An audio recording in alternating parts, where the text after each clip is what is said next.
Good afternoon, you lovely people. Welcome back to Lily White Lane. I hope that you're all having a ruddy good Monday and start to your week. And I've got to be honest with you, tomorrow night's game is the first time as a Tottenham fan I do not want us to take anything away from a Premier League game. I want us to come away with 0 points. I want Manchester City to win the game. I don't want them to thrash us, but I want it to be comfortable for them. Meaning that it will be comfortable for me on that final day where Manchester City take on West Ham United at home and win the Premier League title. Because with as many Arsenal mates as I have, I don't think I can mentally deal with them not winning the Premier League. I will never, and believe me when I say this, never hear the end of it. And I do not want to be doing them any favours.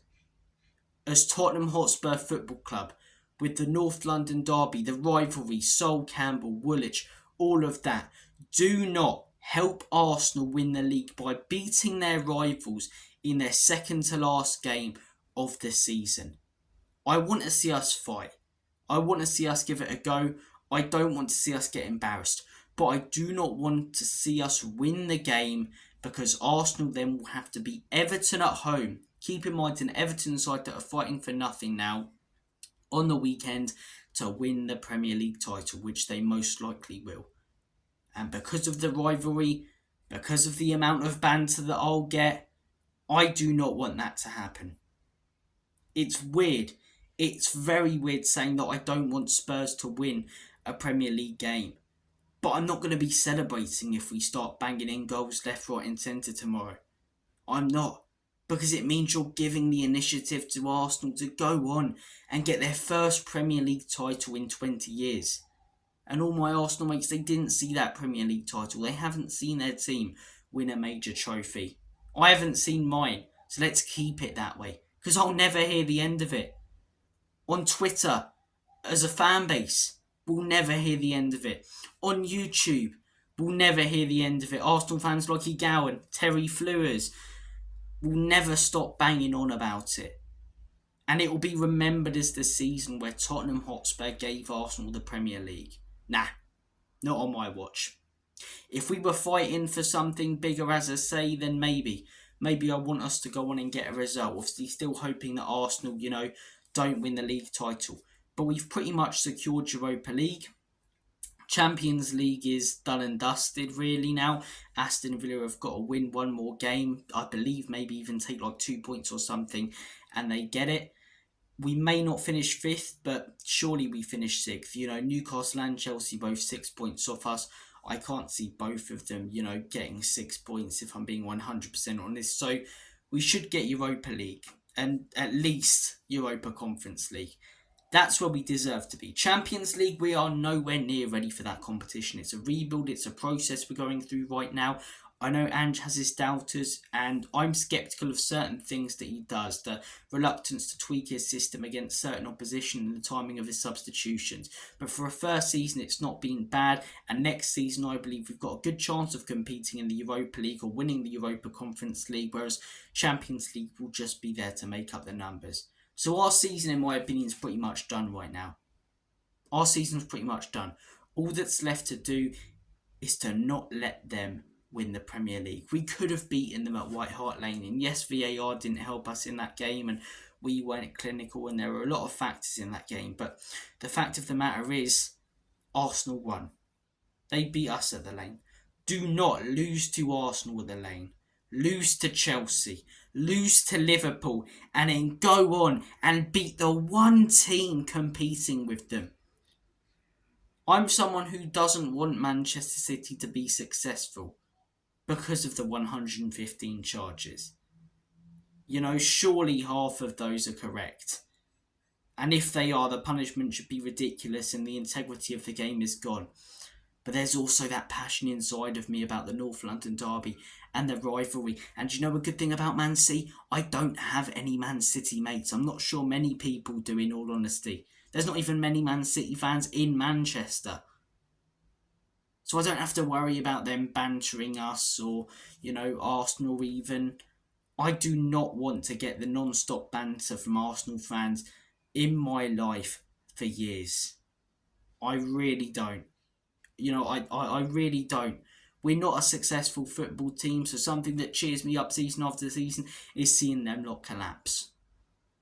I do not want to see the season where they finally get that Premier League title under that Lego head knobhead and that group of players who are soft and I can't deal with it if they do. And after losing to all those other teams, don't go on and win the game against Manchester City. Don't. Taking away the emotional side of things, Ange Postecoglou said we'd give it a go.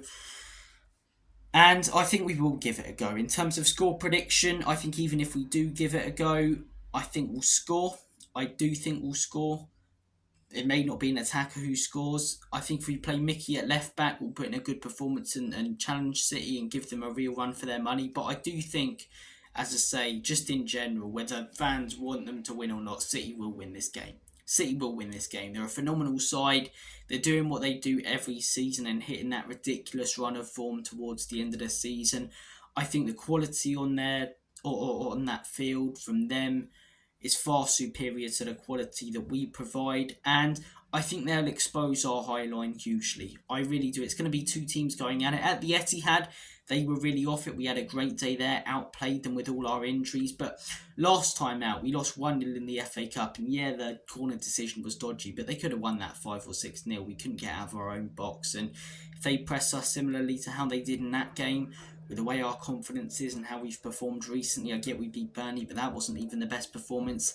They should and probably will, taking away the emotional side of things from a Spurs fan perspective, win this game. In terms of the lineup, what I'd like to see is the kids fielded, but look, in all seriousness, I think Ange Postecoglou will play Vicario in goal. I think Pedro Porro at right back. He's been fantastic recently. Christian Romero. I would personally go with Dragazin and Van der Ven, and I think he'll either go with that or he'll put Royale at left back and Van der Ven at left centre back. I'm hoping, against Sheffield, put Van der Ven at left centre back, and if we're going with the best lineup, that is it. Van der Ven at left centre back and Van der Ven at left back, inverting and going forward, and Dragazin as the left centre back. But look, we'll see what Ange Postecoglou goes with in the midfield. I think he'll most likely go with the same midfield three, probably Saab, Bissouma, and Maddison. Bentancur, I think, has come on for cameos and looked better than some of those midfielders. Front three, I think we probably do need that vocal point. Is Dane Scarlett good enough yet? I'm not sure. So we'll probably go with Son, Kulusevski and Brennan Johnson. That's my predicted lineup. What I want, as I say, in this game is to see the kids given a go, get some positives from that. The season's pretty much done and let's see, take the points. But I do get the fan argument of always wanting Spurs to win and worrying about ourselves, and I do get that. But we're not competing for anything. I think we've had a lot of positives, a lot of negatives this season. We expect to lose to a team like Manchester City. And I get it if it's Chelsea, but not with Arsenal. I just can't take away the emotional side of things and the hatred. And if I'm honest, I worry that they could go on and win this game. But as I say, I do think Manchester City will win. I think their quality will get the better of us. I think I'm going to go with a Tottenham 1, Manchester City 3 score prediction. Finish the game 90 minutes. If that's full-time score, oh well, move on to the next. Thrash Sheffield United and finish the season in style there. But as I say, I want to hear your guys' thoughts and opinions, because this is a game that splits a lot of opinion. If Aston Villa were to go on and lose tomorrow, would you want Spurs to win the game, even if they weren't? Do you actually want Tottenham to win this game? Do you want Manchester City to win this game? What's your outlook on it? Because I get both sides, but personally, I'm on the side of not necessarily wanting Spurs to lose, but not wanting Manchester City to lose and not wanting to hand Arsenal the title on that final day. But look, as I say, I'm sure most fans who aren't Man City fans will be cheering us on, so Arsenal can win the league. I mean, let's be honest, with the 1-1-5 and City winning it 4 years in a row in the treble, Arsenal probably are the team that deserves it, in all honesty. They've got no charges to their name. They play a beautiful brand of football. They've built themselves up the right way. I hate admitting it, but I don't want us to be remembered as the team who give it to them. I really, really don't. I want to hear your guys' thoughts and opinions on it. As I say, I've given my predicted lineup. I think it will be 3-1 Manchester City. I'm going with a goal from Van de Ven again. If we play him in that left-back position, inverting into the midfield and going forward, our attackers can't score to save their lives at the minute. And in terms of Man City goals, I wouldn't be surprised if Guardiola scores again. He's been banging him in for them. Kevin De Bruyne, you can't rule him out. And Haaland's been off it recently, so I'll say Phil Foden, one of the players of the season. 3-1 Manchester City. You know, it's our last home game of the season, but we did do the lap of honour against Burnley where the players got all their kids on, which was nice to see. So, you know, they got their families, they got their kids, they had that nice moment. So, you know, it's not like we're going to be parading around the pitch after a loss here all upset. I think fans, a majority of them, even the ones who want Spurs to win this game, will be able to move on pretty quickly and will enjoy that final day if Manchester City do beat us, which, you know, the end objective, in my opinion, is the most important thing. Guys, comment your thoughts down below on this game. I'm going for a 3-1 Manchester City win. I just think they've got more quality than us. Two teams who play a similar style of football, but one side who's had it instilled in them by a top-class manager for 6 to 7 years, and one team who's in phase one of a project and a rebuild in their first season, which has been fairly, I say fairly average. It's been a decent first season, but we've not, you know, shook the world really. We started brilliantly, but it's not been great. My stance on Ange, you guys know. Back him in the summer. I will judge him next season if he's given the tools to build a table and he can't put the legs up. And I don't like seeing any managers being sacked. I think we've seen a lot of encouraging things from Ange this season. Definitely things he needs to change. We're far too predictable at times. But I do get why he's trying to instill that system and figure out which players are good enough to play it and which aren't. So for me, it's all about next season. Get these two games out of the way. Manchester City win the title. We don't have to worry about that constant Arsenal banter. Get a good, you know, feel-good win against a very poor and relegated team on the final day of the season and move on. Want to hear your guys' thoughts? Cheers for watching, and as always, Comedy Spurs, in Big Ange we trust. Enoch and Levy out.